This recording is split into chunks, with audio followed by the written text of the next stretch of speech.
À Marseille, dans un quartier populaire où le linge séchait entre 2 balcons, on vivait simple. Notre maison sentait le savon, la soupe aux pois chiches et le rire des filles. Ma sœur cadette, Jeanne, courait pieds nus en criant qu'elle allait attraper les mouettes. L'aînée, Marianne, lisait tout ce qu'elle trouvait, même les vieux journaux de papa. Et moi, au milieu, j'étais celle qui rêvait tout bas, une poupée à la main, un bébé sur les genoux. Mon petit frère s'appelait Luc. Il babillait plus qu'il ne pleurait. Il dormait dans un couffin près de la cuisine, bercé par les bruits du monde. Maman chantait en remuant la marmite, et papa rentrait avec les poches pleines de miettes. On n'avait pas grand-chose, mais chaque soir, on riait comme si rien ne pouvait nous atteindre. La pauvreté existait, oui, mais elle ne gagnait jamais contre notre amour. Il y avait un vieux citronnier derrière la maison. Il ne donnait plus de fruits, mais de l'ombre. Sous lui, Marianne étudiait. Jeanne faisait semblant d'être un oiseau. Et moi, j'inventais des histoires. On était bruyantes, vivantes, fatigantes aussi. C'est ce que disait papa en souriant. Quand il portait Luc, il le levait au ciel en disant « Toi, tu verras un monde meilleur. » Et dans ses yeux, il y avait une lumière que je n'ai plus jamais revue après. Je me souviens d'un jour particulier où maman a suspendu les draps en silence. Le vent venait du port, mais il ne portait pas l'odeur des poissons. C'était plus lourd. Papa est rentré sans parler. Il a allumé la radio, et tout s'est arrêté dans la maison. On a entendu des mots qu'on n'avait jamais entendus à la maison. Invasion, mobilisation, exode. Je n'ai compris que le ton de leur silence. Et j'ai eu peur. Cette nuit-là, personne n'a raconté d'histoire. Marianne a lu dans son lit sans dire un mot. Jeanne s'est endormie vite. Luc aussi, bercé par un silence inhabituel. Moi, je tenais Margot, ma poupée de chiffon, contre mon ventre. Elle ne parlait pas, mais elle écoutait, comme toujours. Je lui ai dit « Si on doit partir, tu viens avec moi. » Le lendemain, papa a sorti une bouteille qu'on gardait pour les mariages.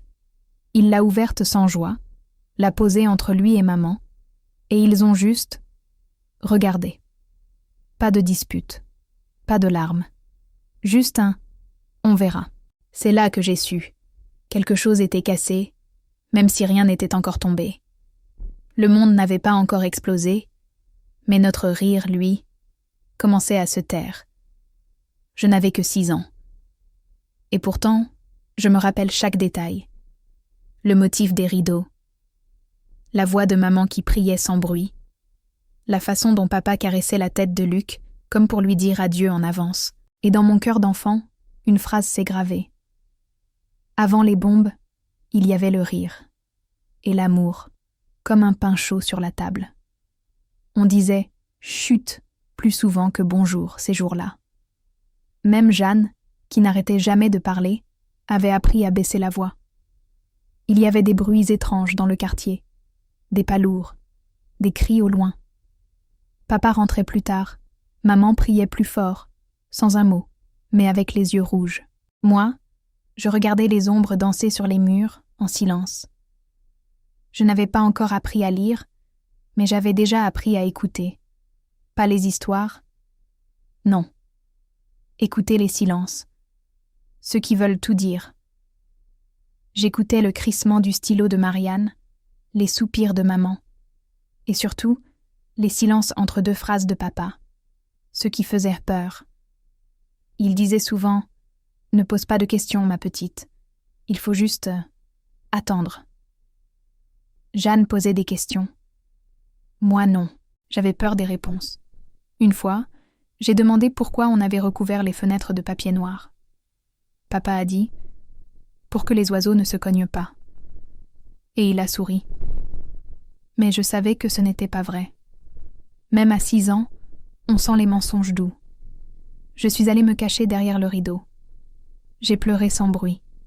Luc avait une toux bizarre ces jours-là. Un sifflement qu'on n'aimait pas entendre. Maman lui frottait le dos avec un linge chaud et chantait une vieille berceuse. Moi, je mettais ma main sur son front, comme j'avais vu faire. Il me regardait, confiant. Il ne savait rien du monde, rien des hommes. Je me suis juré qu'il n'aurait jamais peur, pas tant que je serais là.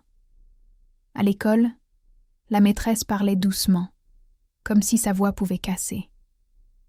Elle écrivait des mots au tableau, mais son regard était toujours à la fenêtre.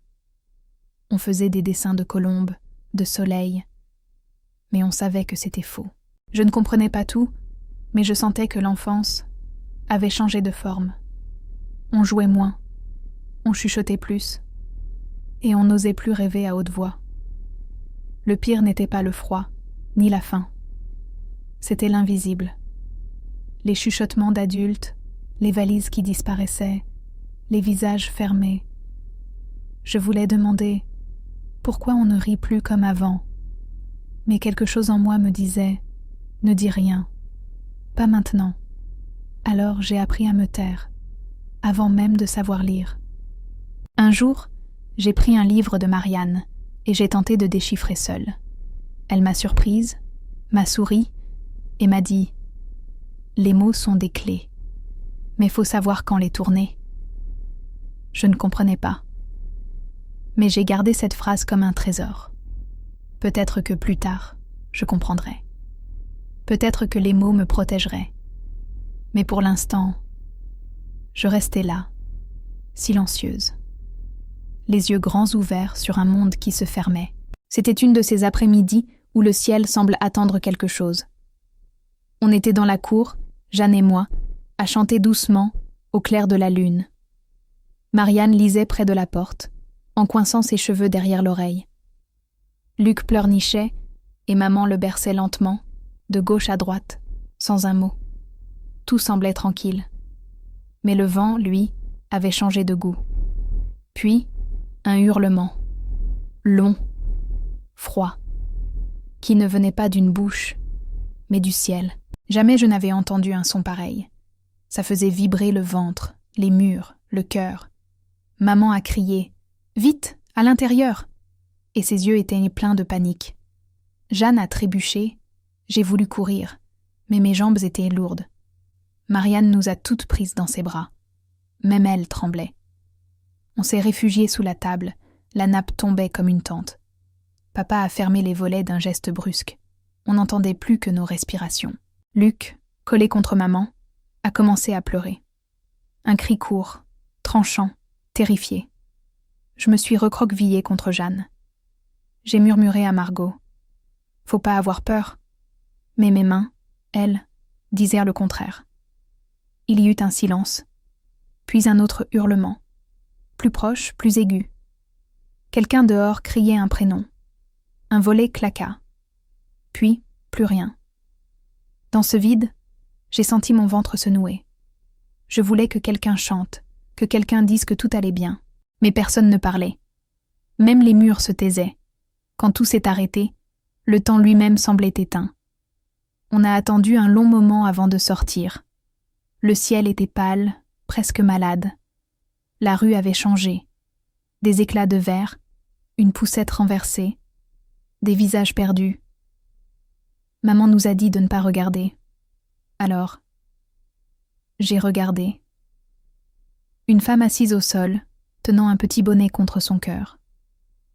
Ce soir-là, Luc avait du mal à s'endormir. Ses pleurs ne s'arrêtaient pas. Maman le berçait dans le noir, son visage tendu, ses gestes mécaniques. Papa ne parlait plus. Il fixait la radio comme si elle allait lui répondre. J'ai chanté Frère Jacques, à voix basse, mais même ma voix tremblait. Jeanne non plus ne voulait pas dormir. À partir de ce jour, on n'a plus chanté. Ni au clair de la lune, ni rien d'autre. Même Jeanne, qui chantait tout le temps, avait cessé sans qu'on le lui dise. Les chansons avaient quitté la maison, avec les sirènes. Et dans le silence qu'elles ont laissé, il n'y avait plus que des frissons. Comme si la guerre avait volé la musique, une note après l'autre. Je n'ai jamais su si c'était le vent ou mon cœur qui tremblait ce soir-là. Depuis des semaines, la guerre nous grignotait, lentement, par le froid et l'attente. Mais ce soir-là, ce n'était plus la peur. C'était l'inconnu qui s'effondrait sur nous. Un grondement soudain, comme un rugissement sous la terre. Puis, une lumière blanche, immense, déchirante.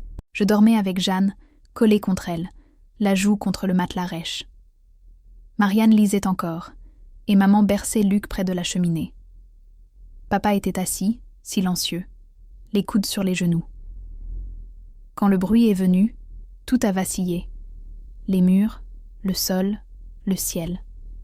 Et en un instant, le monde qu'on connaissait n'existait plus. Quand j'ai ouvert les yeux, j'étais coincée sous des morceaux de bois et de plâtre. J'entendais des voix étouffées, des gémissements, le crissement de pas pressés. Quelqu'un a soulevé une planche, puis une autre. Une main a touché mon visage. Et j'ai vu les yeux de notre voisine. Autour de moi, rien que poussière, décombres et silence. Jeanne était là, couverte de cendres, muette. Marianne, blessée à la jambe, essayait de bouger. Maman appelait Luc sans s'arrêter. Papa fouillait les ruines à main nue, le visage en sang. Mais Luc ne pleurait pas. Ils ont tout retourné. Chaque planche, chaque pierre, chaque morceau de toit. Rien, pas même une couverture, pas même un cri. On a dit qu'il avait été pris dans l'effondrement, que son petit corps avait été emporté, effacé, avalé par la chute. Mais il n'y avait pas de corps, pas de traces, seulement un vide, immense. Et ce vide, c'est ce qu'on a dû apprendre à garder. Les voisins s'aidaient entre eux, cherchant les vivants, pleurant les absents. Les survivants se sont réunis dans ce qu'il restait d'une école. Un toit, à peine. On nous a donné un coin de sol, quelques couvertures partagées. J'ai vu une fillette tenant Margot, ma poupée. Elle la serrait comme moi, autrefois. Je l'ai laissée. Je n'avais plus les bras pour ça. Depuis, je vois toujours ce berceau. Même dans mes rêves. Vide. Froid. Injuste. Je me demande s'il a eu peur. S'il a su qu'on l'aimait. On n'a jamais su. Mais moi, je n'ai jamais oublié. Luc. Mon frère. Mon chagrin silencieux. Le jour s'est levé. Gris. Sans promesse. Les adultes parlaient en bas. L'odeur de brûlé flottait encore dans l'air. On était tous entassés dans ce qu'il restait d'une école. Murs fissurés, toits bâchés. La petite fille qui tenait Margot dormait encore, les bras serrés autour d'elle. Moi, je la regardais sans rien dire. C'était comme revoir une partie de moi, ailleurs. Papa, toujours debout avant tout le monde, avait ce regard inquiet. Il est sorti un instant, puis revenu brusquement. Il a crié « Il faut sortir tout de suite !» Personne n'a compris, mais sa voix n'admettait pas de questions. Maman nous a pris par la main. Jeanne pleurait, Marianne claudiquait, et on a couru. On n'avait fait que quelques pas quand le ciel a de nouveau hurlé. Un sifflement long, aigu, suivi d'un fracas. On s'est tous jetés au sol, les bras sur la tête. Quand on s'est relevé, l'école n'était plus qu'un nuage de poussière et de bois. Et Margot était restée là-bas. Je me suis retournée, le cœur en miettes. La petite fille ne courait pas avec nous. Personne ne la portait. Je savais. Sans qu'on me dise. Maman a voulu me tirer plus loin, mais je n'ai pas bougé. J'ai juste dit « Elle peut la garder ». On a marché pendant des heures, puis des jours. Le vent dans le dos, la ville en ruine derrière nous, et devant, rien encore. Papa disait qu'on allait vers un endroit plus sûr, plus calme. Je ne savais pas si j'y croyais, mais on marchait. Et chaque pas, c'était un adieu à tout ce qu'on avait été. On est arrivé dans une petite ville de l'intérieur, où les maisons avaient tenu debout. On nous a offert une grange, un peu de pain et des regards pleins de pitié. Maman a posé les couvertures sur un lit de foin. Papa s'est assis, enfin. Marianne, enfin, a fermé les yeux. Elle s'était battue pour fuir, blessée. Jeanne s'est blottie contre moi. Et moi, j'ai senti mes bras vides, définitivement vides. Il faisait encore nuit quand j'ai entendu les pas de papa. Des pas lents, hésitants, qui ne voulait réveiller personne. Je l'ai suivi, sans bruit, jusqu'à l'extérieur de la grange. Il était assis sur une pierre, le dos courbé, la tête dans les mains. Je n'avais jamais vu son dos aussi petit. Il croyait être seul. Il croyait pouvoir enfin craquer. Ses épaules tremblaient, et ses mains couvraient ses yeux. Pas un sanglot fort, non. Un pleur retenu depuis trop longtemps, comme si toutes les ruines, tous les silences, sortaient enfin de lui. Et moi, je n'ai pas osé bouger. Je me suis assise à distance, cachée derrière une botte de foin. Je regardais mon père pleurer comme on regarde un monde s'écrouler. Il n'était plus celui qui sait, celui qui guide, celui qui décide. Il était juste un homme, fatigué, brisé, silencieux. Et je crois que je l'ai aimé encore plus. Il a parlé tout bas, à personne. Des mots que je n'avais jamais entendus sortir de sa bouche. Il a dit « pardon ». Il a dit « je n'ai pas su protéger ». Il a dit « mon fils ». Et là, j'ai compris. Il s'en voulait d'être vivant. J'ai serré mes genoux contre moi. Et j'ai pleuré aussi. Quand il est rentré, je l'ai vu essuyer son visage comme on balaie une table. Il m'a vue, assise, muette, les yeux rouges. Il n'a rien dit. Il s'est approché, m'a prise dans ses bras. Longtemps, sans un mot. Et j'ai su qu'on avait grandi, lui et moi, dans le même instant. Depuis ce matin-là, je n'ai plus jamais vu mon père de la même manière. Il n'était plus invincible. Et ce n'était pas grave. Il était humain. Et c'était assez. Parfois, ceux qui nous portent tombent aussi. Mais ils nous apprennent, en se relevant, à tenir debout autrement. On ne parlait plus de Marseille, ni de la grange, ni de l'école détruite. C'était comme si, en arrivant ici, on avait reçu une consigne invisible. Ne dites rien. Les adultes baissaient les yeux quand on posait des questions. Les enfants d'ici parlèrent de leurs chèvres, de la pluie, des cerfs-volants.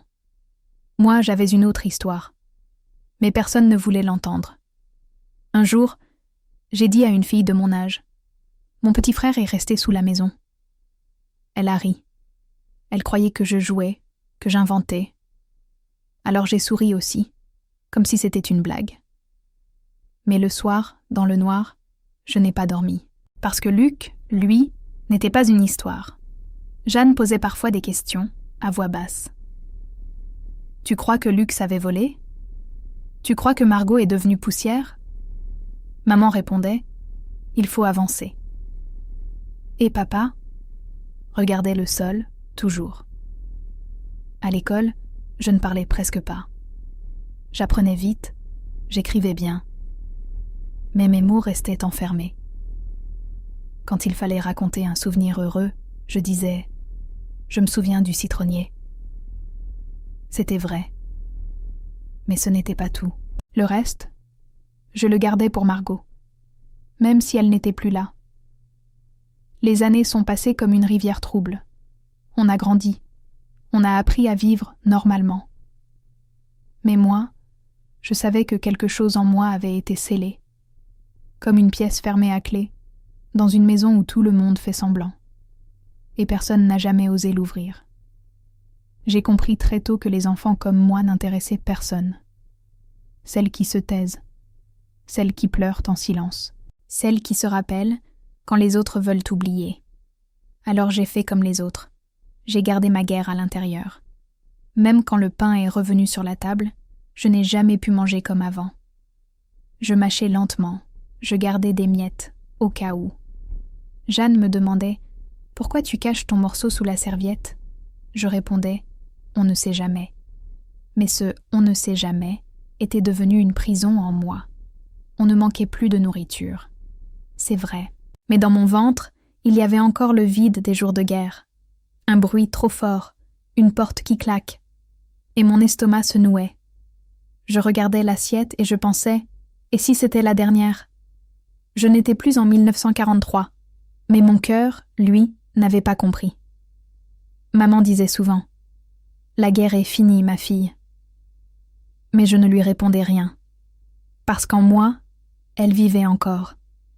Chaque repas était une épreuve, une sorte de test invisible. Je n'osais pas me resservir, même si j'avais faim. Je me contentais de peu, comme si c'était une habitude ou une punition. À l'école, je ne finissais jamais mon goûter. Je gardais une moitié de pain dans ma poche. Parfois, je le donnais à Jeanne. Parfois, je le gardais pour plus tard. Une fois, je l'ai donné à un chien. Il m'a regardé avec des yeux tristes. Et moi, j'ai pleuré, parce que j'avais gardé ce pain pour Luc. Plus je grandissais, plus cette peur grandissait avec moi. Elle ne criait pas, elle ne se voyait pas, mais elle me suivait partout. Elle s'asseyait à table avec moi, dormait à côté de moi. Je devenais une jeune fille sage, discrète, étendue. Personne ne voyait que je vivais toujours en mode survie. Ce n'était pas la faim qui m'avait brisée. C'était l'idée que tout pouvait s'arrêter, que même le pain pouvait mourir. Alors j'ai appris à ne rien demander, à ne jamais me plaindre.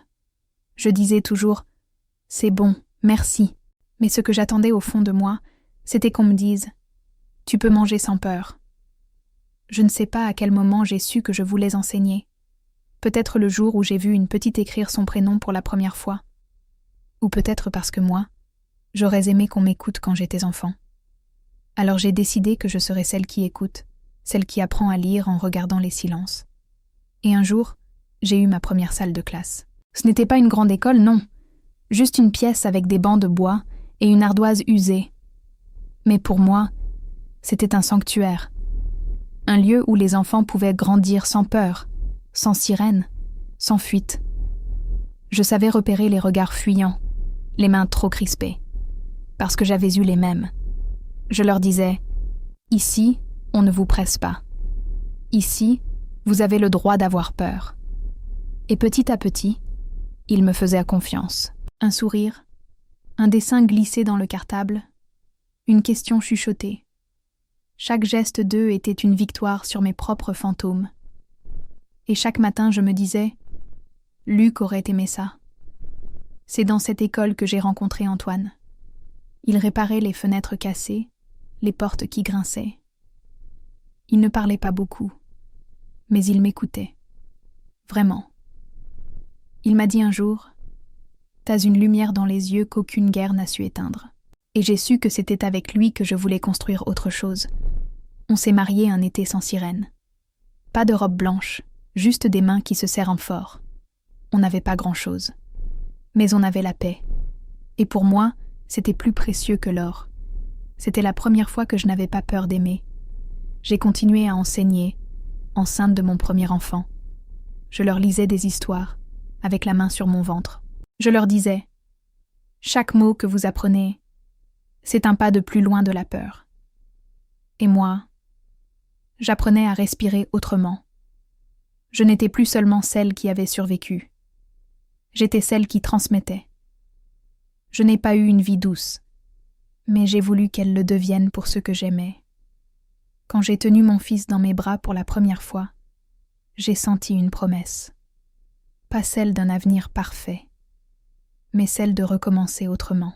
Je me suis juré que jamais il ne connaîtrait le goût de la peur à table, et que jamais il ne se coucherait en croyant que l'amour pouvait disparaître. J'aurais pu devenir dure, fermée, méfiante. Mais j'ai choisi autre chose. J'ai choisi d'aimer à bras ouverts, même quand ça faisait peur. Parce que j'avais compris une chose. L'amour n'est pas une garantie, c'est une offrande. Et moi, je voulais offrir ce que je n'avais pas eu en entier. Un amour entier, malgré mes morceaux. Avec Antoine, on n'avait pas beaucoup d'argent. Mais on avait un toit, un peu de terre et une table où les rires étaient les bienvenus. Je cuisinais comme ma mère, mais je chantais comme Jeanne. Et parfois, quand le silence venait m'effleurer, je le remplaçais par une histoire. Parce que le silence, je l'avais assez connu. J'ai appris à aimer sans me cacher, à dire « je t'aime » sans baisser les yeux, à serrer sans peur de perdre. Chaque caresse que je donnais à mes enfants était une victoire sur le passé. Et chaque matin, où je les voyais dormir, je remerciais Dieu. Pas pour les avoir épargnés, mais pour m'avoir transformée. Ce n'était pas toujours facile. Il y avait des jours gris, des nuits agitées. Il y avait encore des cauchemars, des absences, des silences dans mon regard. Mais j'avais décidé que mes enfants n'hériteraient pas de mes ruines. Ils auraient une mère debout. Et même s'il restait en moi des décombres, ils n'auraient pas à les porter. Aimer, pour moi, ce n'était pas oublier. C'était faire la paix avec ce qui ne reviendra plus. C'était prendre dans mes bras ce que la vie me donnait, même tremblante, et murmurer « Je n'ai pas été épargnée, mais j'ai appris à offrir. Et dans ce don, j'ai trouvé ma force. J'ai eu 2 enfants, un garçon, une fille. Ils sont arrivés comme 2 lumières différentes, mais égales en chaleur. Et moi, je n'étais pas prête. Je ne le suis jamais vraiment été. Mais je savais une chose. Ils ne porteraient pas mes ombres. Alors j'ai réappris à aimer, comme on apprend une langue qu'on croyait oublier. Je ne voulais pas qu'ils aient peur du silence. Alors je leur chantais des berceuses, même quand j'étais fatiguée. Je leur racontais des histoires où le loup devient ami, où la peur devient rire. Et quand ils pleuraient sans raison, je ne disais pas « ce n'est rien ». Je disais « je suis là ». Je ne voulais pas qu'ils sentent le poids de mes cauchemars. Alors je souriais, même quand le passé me mordait en secret. Je cachais mes tremblements derrière une tasse de chocolat chaud. Et j'apprenais à respirer plus lentement pour qu'ils n'aient jamais à courir. Ils ne sauraient jamais ce que c'est que manger avec précaution. J'ai inventé des rituels. Un baiser sur le front, une histoire inventée au pied du lit, un je t'aime sans raison. Je voulais qu'ils s'endorment avec une certitude, qu'ils étaient désirés. Pas nés dans la peur, pas élevés dans le manque, juste aimés, pleinement. Ils ont grandi comme des arbres dans un jardin protégé. Ils savaient que la guerre existait, mais pas dans leur chambre. Ils savaient que le monde était fragile, mais pas leur maison. Et moi, je les regardais comme on regarde un miracle tenir debout. Un miracle qu'on a construit en silence, chaque jour. Je ne sais pas s'ils comprendront un jour tout ce que j'ai tu. Mais je sais qu'ils n'ont jamais eu besoin de savoir pour me rendre fière. Parce qu'en les voyant courir, rire, tomber et se relever, je me disais, ils n'ont pas peur. Et c'est pour ça que j'ai survécu. Pour qu'eux vivent sans cette peur-là. Quand mes petits-enfants sont arrivés, j'avais déjà des cheveux blancs. Et pourtant, c'est avec eux que j'ai retrouvé des couleurs que je croyais perdues. Ils couraient dans le jardin comme si le monde n'avait jamais été dangereux. Ils criaient, tombaient, se relevaient, sans se méfier. Et moi, je les regardais avec les yeux d'une enfant retrouvée. Leur rire avait une musique que la guerre ne connaissait pas. Pas un rire nerveux, pas un rire pour cacher, un rire libre. Le genre de son qu'on n'entend pas dans les caves, ni dans les silences familiaux. Un jour, l'un d'eux m'a dit « Mamie, pourquoi tu souris comme ça quand je ris ?» Et je n'ai pas su répondre. C'était un miracle. Voilà tout. Je leur ai construit une cabane au fond du jardin. Ils l'ont appelée « le château de mamie ». Ils y ont laissé des dessins, des cailloux peints, des secrets d'enfants. Et parfois, quand j'y entre seule, je ferme les yeux et j'écoute leurs souvenirs résonner. Comme une symphonie réparatrice.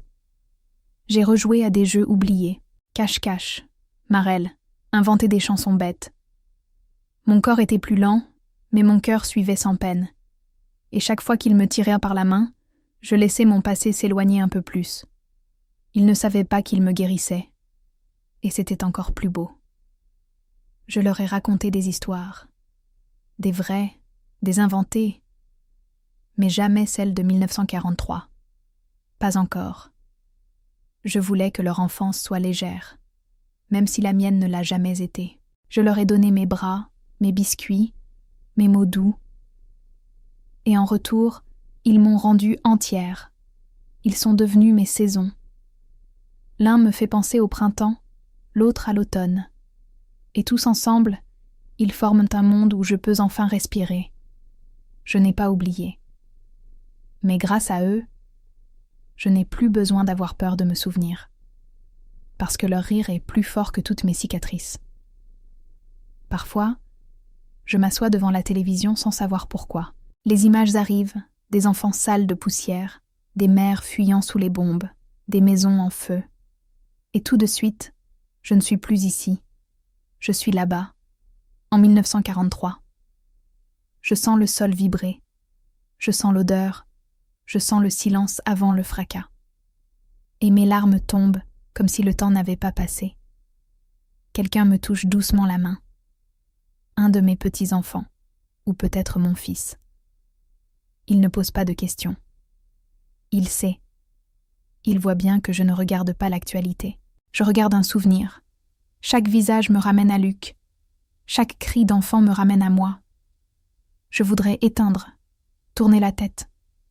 Mais je n'y arrive pas. Parce que je sais trop bien ce que ça fait. J'ai été cette petite fille qui ne comprenait pas pourquoi on doit fuir chez soi. J'ai vu une poupée qu'on m'avait volée par le destin, pas par la main. Et maintenant, je suis cette vieille femme que tout ramène à l'enfance. Je reconnais les yeux vides des mères, même sans les connaître. Leurs bras tendus me rappellent ceux de ma mère, serrant mes sœurs et moi. Je voudrais leur dire que je comprends, même d'ici, même à travers l'écran. Mais personne n'écoute les vieilles dames qui pleurent en silence.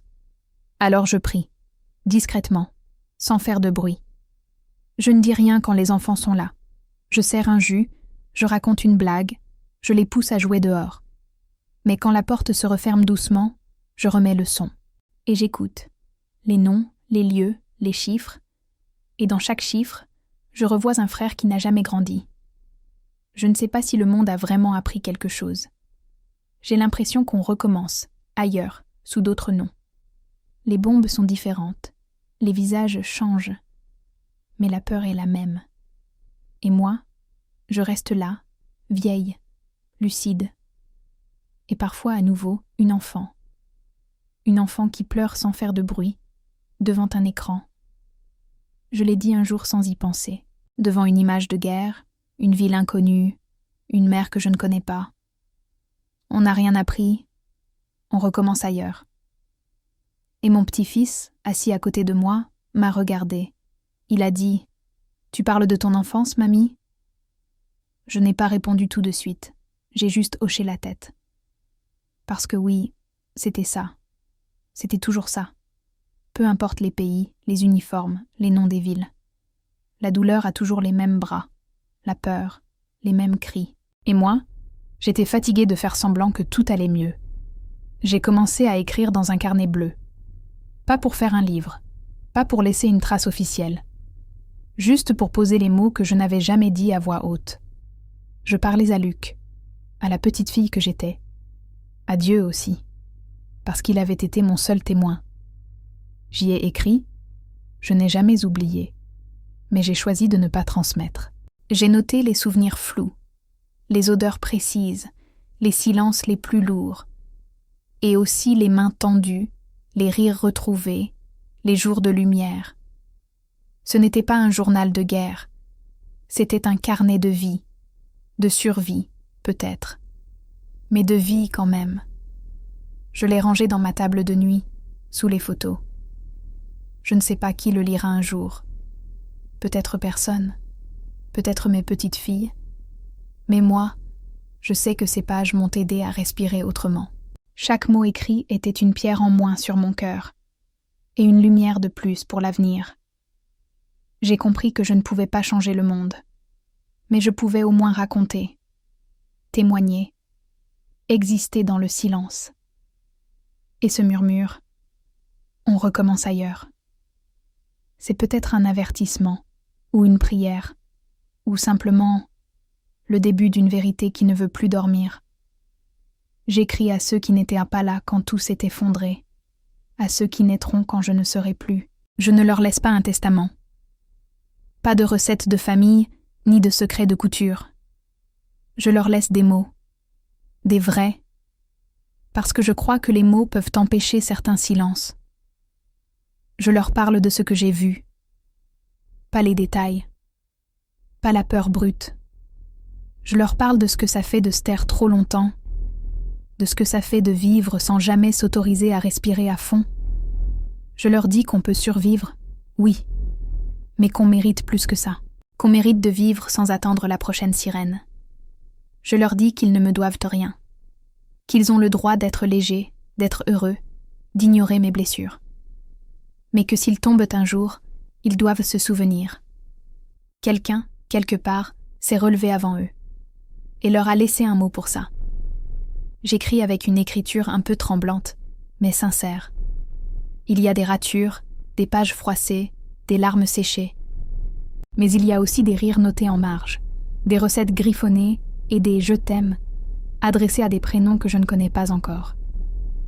C'est ma manière de continuer à aimer, en avance. Je ne sais pas si ce carnet survivra au temps. Peut-être qu'il finira oublié dans un tiroir ou brûlé dans un déménagement. Mais ce n'est pas grave. Parce que chaque mot écrit a déjà fait son travail. Il m'a apaisé. Il m'a relié. Il m'a rendu utile, une dernière fois. Et ça, c'est déjà beaucoup. Peut-être qu'un jour, une petite fille tombera dessus par hasard, qu'elle le lira en cachette, sous ses draps, avec une lampe de poche, et qu'elle se dira « Je ne suis pas seule à avoir peur ».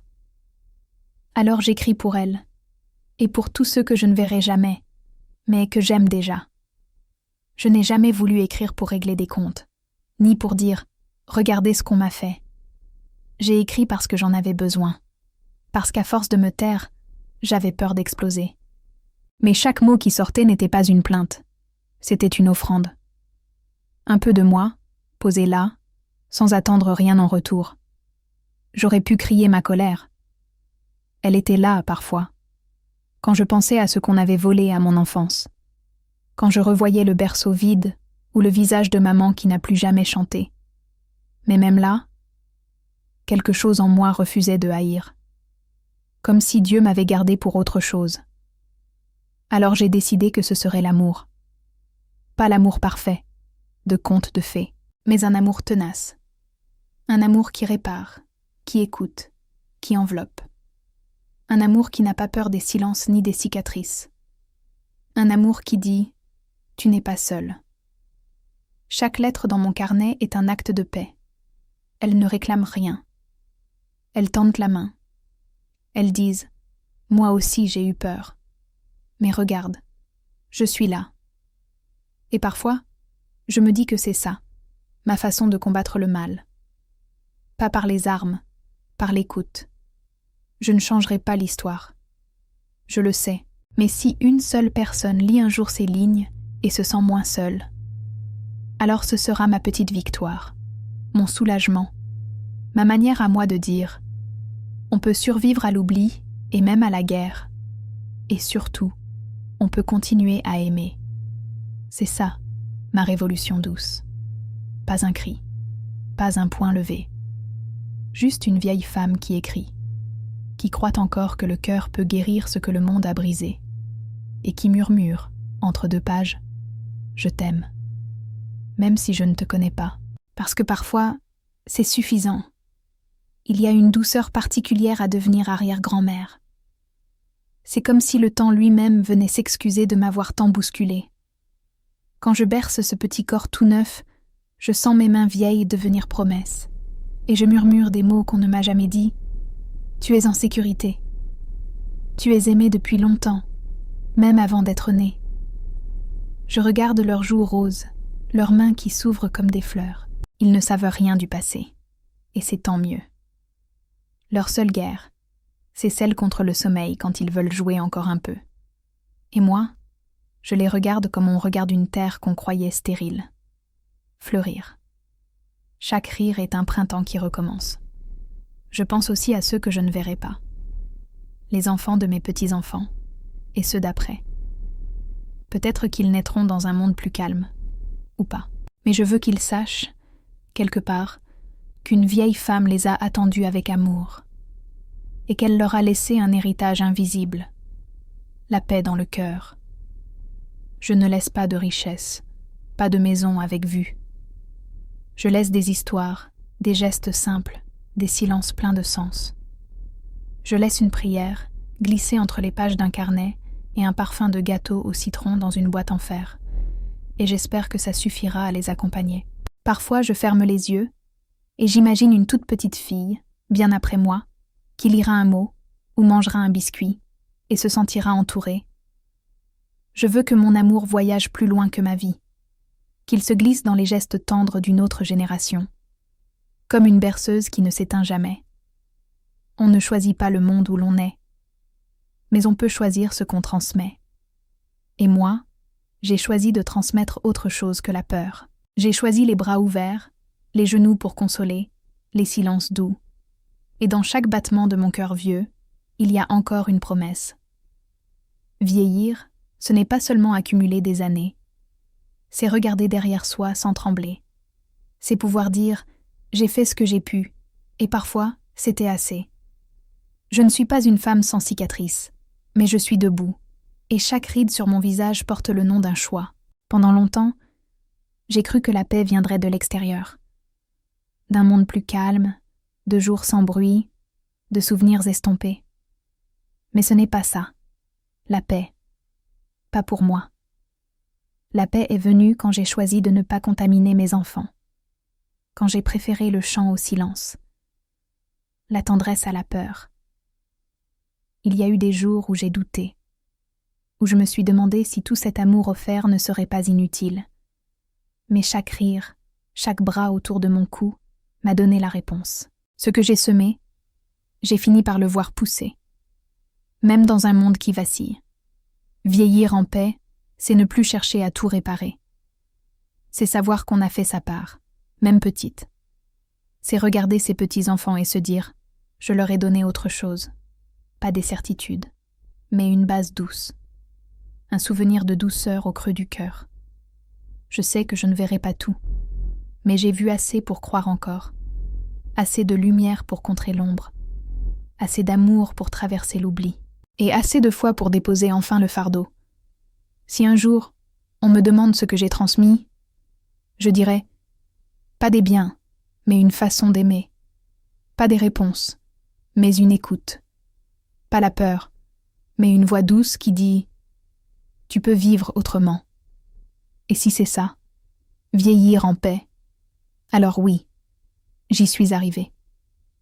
Elles s'assoient autour de moi, avec leurs yeux curieux et leurs questions trop grandes. « C'était comment, la guerre ?» demandent-elles parfois. Je ne leur raconte pas tout, mais je ne mens pas non plus.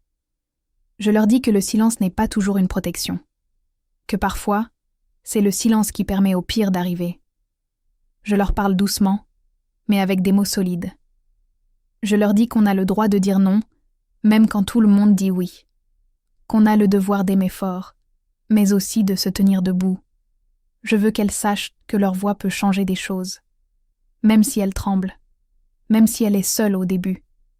Faites du bruit, je leur dis, pas pour faire peur, pas pour blesser, mais pour défendre la vie, la justice, les autres, pour faire entendre ce que le monde essaie d'ignorer, pour être le cri que moi, je n'ai pas pu pousser à 8 ans.